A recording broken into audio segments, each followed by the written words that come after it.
The air was thick with the stench of oil and sweat as the crowd pressed closer around the makeshift auction stage.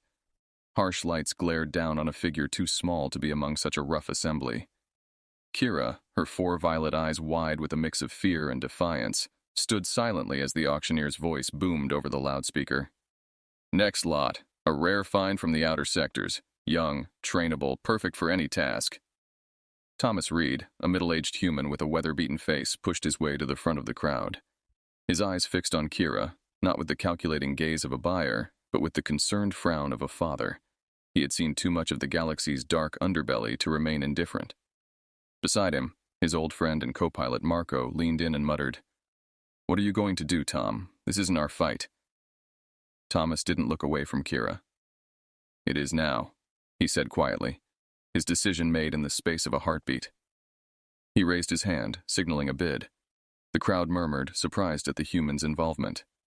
"Ah, we have a new player," the auctioneer exclaimed, pointing at Thomas. "A human, no less. Do I hear any more bids?" Kira's father, a gaunt figure with hard eyes, watched from the back. His expression was unreadable, but the tightening of his jaw spoke volumes about his desperation. He had brought his daughter here, not out of cruelty, but out of a misguided belief that it was the only way to save their family from poverty. The bidding escalated quickly, spurred on by Thomas's unexpected interest. Thomas matched each raise, his jaw set. Marco tugged at his sleeve. "Tom, this is going to clean us out. What's your plan here?" Thomas glanced at Marco. "We can't let her end up in some mercenary band or worse. I have savings. I'll manage." As the final bid loomed, Thomas threw in his last offer, a sum that drew gasps from the crowd. The auctioneer banged the gavel. "Sold to the human. A surprising turn of events here." The crowd parted, some shaking their heads, others whispering about the unusual kindness or foolishness of a human. Thomas approached the stage, his boots clanking on the metal steps. Kira recoiled slightly as he neared, her mistrust evident. Thomas stopped, his expression softening. "I'm not going to hurt you. I'm taking you away from here. You're safe now," he assured her, offering a tentative smile. "Why?" Her voice was a whisper, laced with suspicion and curiosity. "Because everyone deserves a chance at freedom," Thomas replied. "You won't be a slave, not while I'm around." Her father, lingering near the back, watched this exchange, his heart heavy with both relief and regret. He had lost a daughter to his debts, but perhaps, in this human, she had found something akin to salvation. As they walked back to Thomas's ship, the Starway Wanderer, Marco pulled Thomas aside. "You know this is going to get complicated, right? You've made an enemy today." Thomas looked back at Kira, who followed hesitantly. "It's nothing I haven't handled before. We'll figure it out, like we always do. Right now, I've got more important things to worry about." Marco nodded, clapping his friend on the shoulder. "Well, then let's get off this rock. We've got a new crew member to look after."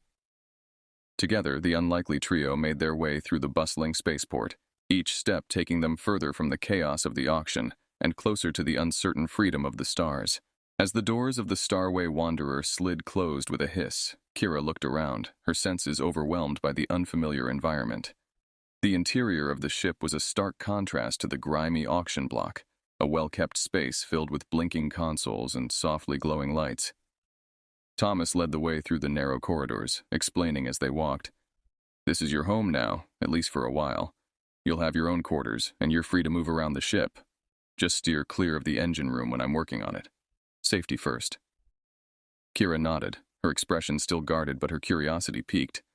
The concept of a room of her own was foreign, something she had never experienced back home. Marco followed, his gaze thoughtful. "You hungry, Kira? Humans eat a bit differently, but I'm sure we can whip up something you'll like." She hesitated, then nodded. "Yes, thank you." In the galley, Thomas and Marco moved around with practiced ease, preparing a simple meal. Thomas noticed Kira's interest in the equipment and explained each gadget briefly, including a food synthesizer that seemed to fascinate her. "Why did you help me?"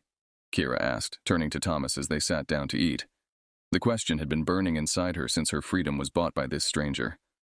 Thomas exchanged a look with Marco before answering, "Where I come from, we believe in helping each other out. You looked like you needed someone and I was there. I guess that's all there is to it." Kira considered this, her fork pausing midway to her mouth. And what happens now? Am I to work for you? No, you're not working for me, Thomas clarified quickly, his voice firm. You're free. That means you can choose. Stay with us, learn a few things about space travel, or if you want to leave at any point, that's your call. Marco chimed in. Though we could use an extra hand around here, space is big, and it's always better with more friendly folks. The meal continued with lighter conversation, mostly Marco filling the silence with tales of distant stars and the odd creatures they had encountered. Kira listened, her 4 eyes widening with a mix of wonder and disbelief. After the meal, Thomas showed Kyra to her quarters. You'll need some rest. Tomorrow, we'll give you a proper tour of the ship, show you how to run some of the systems. If you're interested, that is. Kira stood at the threshold of her new room, a mix of emotions crossing her face. Thank you, she said quietly, her voice carrying a weight of unspoken thoughts. Get some rest, Thomas replied, smiling gently. Welcome aboard, Kira. As the door closed behind her, Thomas and Marco walked back to the cockpit. She's strong, Tom, but she's carrying a lot, Marco observed, his voice low. Yeah, Thomas agreed, staring out at the star-studded blackness of space. But she's got a chance now, a new start. That's more than what many in her position ever get. They settled into the pilot seats, the hum of the ship a comforting constant around them as they plotted their course. The stars awaited them, a vast expanse of possibilities and new beginnings, not just for them, but for the young alien who was just beginning to explore a world beyond captivity. Kira's first night aboard the Starway Wanderer was restless. Despite the comfort of her own room, memories of the auction block haunted her dreams. But when she awoke to the soft hum of the ship cruising through space, a sense of peace settled over her. She was no longer bound to the fate her father had chosen. As promised, Thomas gave her a detailed tour of the ship. They started in the cockpit, where the vastness of space stretched out in front of them through the large forward windows. This is where we control the ship, Thomas explained, pointing to various consoles. Each one has a specific function, from navigation to communication systems. Kira, absorbing every word, found herself drawn to the navigation console. Could I learn to operate this? She asked tentatively. Absolutely, Thomas replied with an encouraging smile. Marco can get you started on some basic lessons later today. Their next stop was the engine room. Thomas opened the panel to reveal the complex machinery inside. The heart of the Wanderer, he said proudly. Keeps us moving. I spend a lot of time here, making sure everything runs smoothly. As they walked through the corridors, the ship suddenly lurched, throwing them off balance. Alarms blared, and Thomas's communicator buzzed urgently. Tom, we've got incoming ships. Marco's voice came through, tense and alert. Looks like they're not friendly. Thomas grabbed Kira's arm, guiding her swiftly towards the cockpit. We've got to move fast. Strap in. Kira followed his instructions, her heart racing as she secured herself next to Marco, who was already maneuvering evasively. Who are they? She asked, trying to keep her voice steady. Looks like your father's not too happy about losing you, Marco replied, eyes fixed on the radar. He's probably sold his debt to some local thugs. They're here to either bring you back or make us pay. Thomas slid into the pilot's seat, taking control of the ship. Not on my watch, he declared, pushing the throttle forward. The Starway Wanderer surged ahead, darting between asteroids and debris, making it difficult for their pursuers to lock on. Kira, despite the fear, felt a surge of adrenaline. She watched Thomas and Marco work in perfect sync, communicating with quick shouts and hand signals. The chase was intense, with the enemy ships firing energy blasts that sizzled past the windows. Kira, I need you to help me here, Thomas said suddenly, pointing to a secondary navigation panel. See this map? I need you to find us a path through that asteroid field. It's risky, but it's our best shot at losing them. Kira nodded, her focus narrowing. She studied the map, her fingers flying over the console as she plotted a course. There, that route should give us the cover we need. Thomas glanced at the coordinates she inputted, impressed. Good work. Hold on, everyone. The ship dove into the asteroid field, weaving through the massive rocks. The enemy ships hesitated, their pilots unprepared for such a dangerous maneuver. The Starway Wanderer, smaller and more agile, managed to slip through narrow gaps, gradually losing their pursuers. As they cleared the field, Thomas let out a long breath, checking their sensors. Looks like we shook them off for now. Well done, Kira, you might have just saved us all. Kyra felt a mix of pride and relief. For the first time since her abduction, she felt like she had control over her destiny. Marco clapped her on the back, grinning. Welcome to the crew, kid. You're a natural. As the adrenaline of the chase faded, Kira looked out at the stars, feeling a bond forming with the human who had risked everything to save her and the ship that had become her sanctuary. For now, they were safe, and she was free. But she knew the journey ahead would be full of challenges, and she was ready to face them, with her new family at her side. After the harrowing escape through the asteroid field, the atmosphere aboard the Starway Wanderer grew calmer, but was charged with a new sense of camaraderie. Kira, now seeing Thomas and Marco not just as rescuers but as mentors and friends, began to immerse herself more deeply in the workings of the ship. One quiet evening, as the ship hummed softly through the starlit void, Thomas invited Kira to join him in a routine maintenance check in the engine room. "Understanding this ship from the inside out is crucial," he explained, handing her a tool. "Every bolt, every wire plays a part in keeping us safe and moving." Kira listened intently, her hands following Thomas's actions. She was quick to learn, her alien agility an asset in the cramped quarters of the engine bay. "I never realized how much goes into running a ship," she admitted, wiping grease from her brow. "It's like any living space. Care and attention go a long way," Thomas replied, pleased with her interest and initiative. Their conversation drifted from ship maintenance to stories of Earth, which seemed to fascinate Kira. Her questions were thoughtful, eager to understand the culture of her benefactor. Marco, observing their bonding from the cockpit, decided to introduce Kira to another aspect of human culture: music. He pulled up a selection of classical music from Earth, the soft strains of a violin filling the ship. "Music," he explained, "helps us connect with our emotions. Each piece tells a story." Kira listened, mesmerized by the unfamiliar sounds. "It's beautiful," she murmured, her eyes reflecting the starlight. "It makes me feel hopeful." Seeing her response, Marco dug up an old guitar from storage. "Here," he said, handing it to her. "Ever played?" With a shy smile, Kira took the instrument, her fingers awkwardly strumming the strings. Under Marco's guidance, she began to pick up the basics, her natural dexterity coming to the fore. As the days passed, the trio established a routine. While Marco taught Kira guitar, Thomas trained her in ship operations, from navigation to basic piloting skills. Kira's initial hesitation gradually faded, replaced by a growing confidence and a sense of belonging. One evening, as they gathered for dinner, Kira shared more about her people and her planet, her voice tinged with a mix of nostalgia and pain. "I miss my family," she confessed quietly, "but I feel like I have found a new one too." Thomas nodded, understanding her mixed emotions. "Family isn't just blood, Kira. It's about who stands by you, who helps you grow. We're your family now if you want us to be." Kira looked from Thomas to Marco, her eyes glistening. "I do," she said, her voice firm. "Thank you for everything." From that moment, their bonds deepened, solidifying into a formidable unit, not just through shared challenges, but through shared joys and sorrows. As Kira learned to navigate not only the starship, but also her place within her new family, she began to transform from the frightened alien on the auction block to a confident member of the Starway Wanderer's crew. Their peaceful routine was disrupted one morning when an urgent distress signal beeped through the console. Marco was first to react, calling Thomas and Kira to the cockpit. "It's a ship in distress," he said, analyzing the signal. "Not far from here." Thomas looked at Kira, seeing the determination in her eyes. "What do you think? Should we help?" Kira nodded without hesitation. "We help," she declared, her voice steady. "Just like you helped me." With that, the Starway Wanderer altered its course, heading toward the source of the distress call. As they approached, they prepared for whatever challenges lay ahead, united as a family, ready to extend their circle of trust and assistance to others in the vast, unforgiving galaxy. As the Starway Wanderer approached the coordinates of the distress signal, the tension aboard the ship mounted. Kira, now more familiar with the ship's systems, monitored the sensors closely. The signal originated from a small cargo ship adrift in open space, its distress beacon blinking weakly. "Looks like they've had a major power failure," Thomas noted, studying the readouts over Kira's shoulder. "Could be a simple mechanical issue or something worse."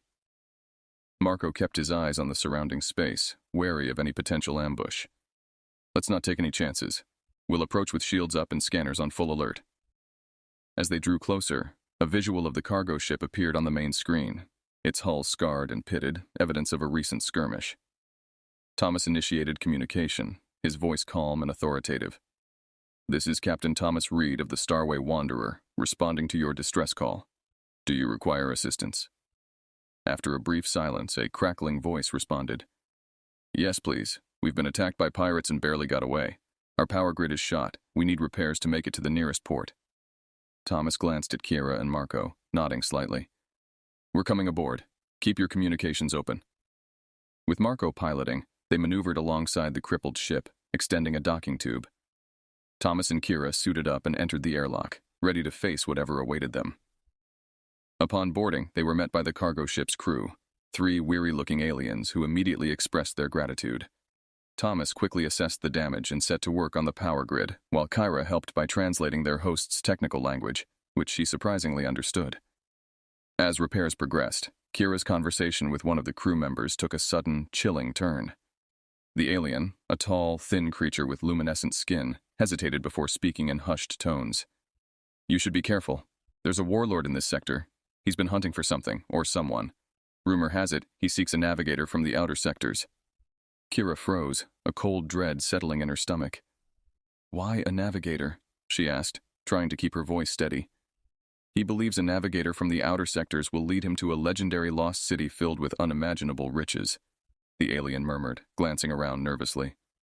The implications of his words were not lost on Kira. Her skills, her heritage. Could they be what the warlord was searching for? She thanked the crew member, her mind racing, and returned to Thomas, pulling him aside. We need to talk, she said, her expression grave.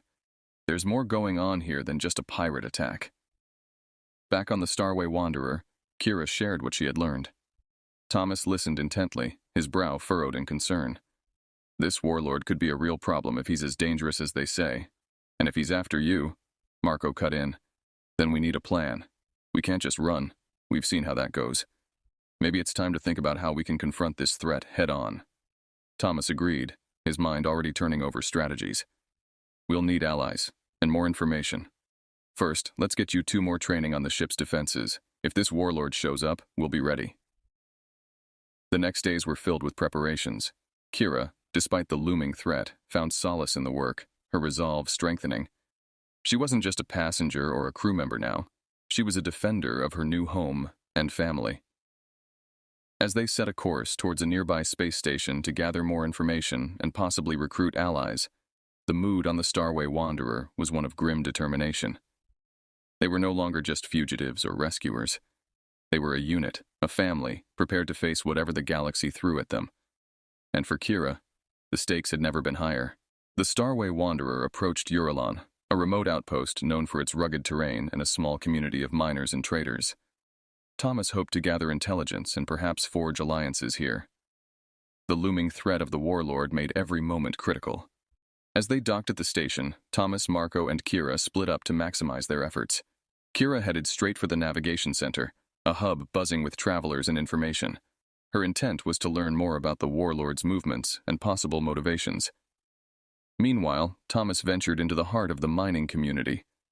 He knew that these hardy souls, accustomed to the harshness of space life, could be invaluable allies in a fight. He shared their plight, listened to their stories, and subtly gauged their willingness to stand against a common threat. Marco took a different approach. He mingled in the local taverns, a place where loose lips could reveal more than in any formal interrogation. Using his charm and a few well-placed credits, he collected whispers and rumors about the warlord's recent conquests and brutal tactics. Back at the navigation center, Kira struck up a conversation with an old navigator, whose knowledge of the star maps was legendary. The navigator, intrigued by Kira's keen understanding and unique perspective, opened up about a recent encounter with one of the warlord's scouts. He was looking for a navigator, but not just any. He wanted someone who could interpret the ancients' maps, he whispered, eyeing Kira carefully. Kira's heart pounded with the realization that her skills were indeed the key to a treasure much greater than any of them had imagined. She thanked the navigator and hurried back to the ship to share the findings with Thomas and Marco. As they reconvened aboard the Starway Wanderer, their strategy began to take shape. We need to set a trap, Thomas declared, his voice resolute. If the warlord believes Kira can lead him to the lost city, we'll use that to our advantage. We'll make him think she's cooperating, then strike when he least expects it. Marco nodded in agreement, already outlining a plan to fortify their defenses and set up surveillance around Uron. We'll need every set of eyes we can get. The miners here can help. They know the terrain better than anyone. Kira, though nervous about being the bait, knew the importance of her role. I'll do whatever it takes, she affirmed, her resolve firm. This warlord has chased us long enough. It's time to confront him. The community's response was more spirited than they had hoped. The miners, tired of living in fear of the warlord's raids, rallied to their cause. Together, they prepared Uron for a siege, fortifying entry points, setting up energy barriers, and positioning their limited weaponry to cover the approaches. As the warlord's fleet was spotted approaching the system, the outpost braced for battle. The residents, alongside Thomas, Marco, and Kira, stood ready to defend their home. Thomas looked over at Kira, a proud yet worried smile crossing his face. No matter what happens, we're in this together. Kira nodded, gripping her newly assigned communications device. Together, she echoed, her voice steady. The siege of Uron was about to begin, and though they were outnumbered, their spirits were bolstered by the bonds they had forged. In the quiet before the storm, each member of the Starway Wanderer and their newfound allies prepared to face the greatest challenge yet. The space around Uron hummed with tension as the warlord's fleet, a menacing collection of armored cruisers, positioned itself for an assault. On the ground, Thomas, Marco, and Kira, along with their newly formed militia of miners and traders, monitored the situation from their makeshift command center within the outpost. Here they come, Marco announced, his eyes fixed on the radar. The screens showed a swarm of smaller fighter ships deploying from the cruisers, like a dark cloud descending upon the outpost. Thomas manned the communication station, issuing commands and coordinating the outpost's defenses. All units, brace for impact. Remember the plan. Hold them off as long as you can. Kira, her nerves steel, focused on her role as the bait in their trap. She sent out a false transmission, coded to draw the warlord's attention. This is Kira, navigator of the Starway Wanderer. I have the coordinates to the ancient city. I am ready to negotiate. Her voice was calm, but her hand trembled slightly as she awaited a response. The reply came swiftly, not through communications, but as a barrage of energy blasts raining down from the warlord's fighters. The outpost's shields flickered under the onslaught, absorbing the energy impacts with a low, ominous hum. Marco, ever the strategist, directed the outpost's counterfire, managing to take down several of the enemy fighters with well-aimed shots. We've got to keep them busy. Give Kira more time to draw out the warlord, he shouted over the din of alarms and explosions. As the battle raged in the skies, a large, imposing ship broke away from the warlord's fleet, heading straight for the outpost. It was the warlord's flagship, and it was clear he had taken the bait. Thomas, he's coming, Kira called out, her eyes wide as she tracked the approaching ship. Get ready. Thomas nodded, his expression resolute. Everyone, this is it. Prepare for close combat. He turned to Kira, placing a reassuring hand on her shoulder. You did good, Kira. Now let's finish this. The flagship landed with a thunderous crash, and the warlord, a towering figure clad in battle armor, emerged flanked by his elite guards. He strode towards the command center, his gaze fixed on Kira. I am here for the navigator, he boomed, his voice echoing through the air. Surrender her, and I may spare your lives. Thomas stepped forward, his stance defiant. You're not taking anyone today. This ends here. As the warlord's guards moved to attack, the miners and traders, armed and ready, surged forward to meet them. The battle on the ground was fierce, with both sides exchanging blaster fire and maneuvering for advantage. Kira, seizing her chance during the chaos, slipped away towards the warlord's flagship. Inside, she quickly located the ship's main control room. Her plan was risky, but could end the battle. She aimed to disable the flagship, cutting off the warlord's retreat. With precise movements, learned from her days aboard the Starway Wanderer, she reconfigured the ship's power matrix, effectively grounding the ship. Alarms blared as the system shutdown took effect. Back outside, as the warlord realized his flagship was compromised, his resolve wavered, giving Thomas and Marco the opening they needed. With a coordinated effort, they managed to overpower the warlord, capturing him and his remaining guards. As the dust settled, Kira returned to the command center, greeted by cheers from her new family and their allies. The battle was over, and they had won, not just through firepower, but through courage, strategy, and unity. Looks like we've got a new home to defend, Marco said, clapping Thomas on the back. And a new navigator to lead the way, Thomas replied, smiling proudly at Kira. Together, they looked out at the stars, their hearts lighter, knowing they had secured a future for Uron and themselves. The battle amongst the stars was won, but their journey together was just beginning. In the aftermath of their victory, the outpost of Uron celebrated. The air was filled with the sound of music and laughter, a stark contrast to the recent battle. The community had come together like never before, united in their stand against the warlord, who was now securely detained awaiting transfer to the galactic authorities. Kira walked through the gathering, feeling a sense of belonging that she had never imagined possible when she was standing on that auction block. People nodded and smiled at her, some even reaching out to thank her for her bravery. Thomas and Marco joined her, their faces worn but beaming with pride. "You've come a long way, Kira," Thomas said, his voice thick with emotion. "You're not just a crew member, you're a hero to these people."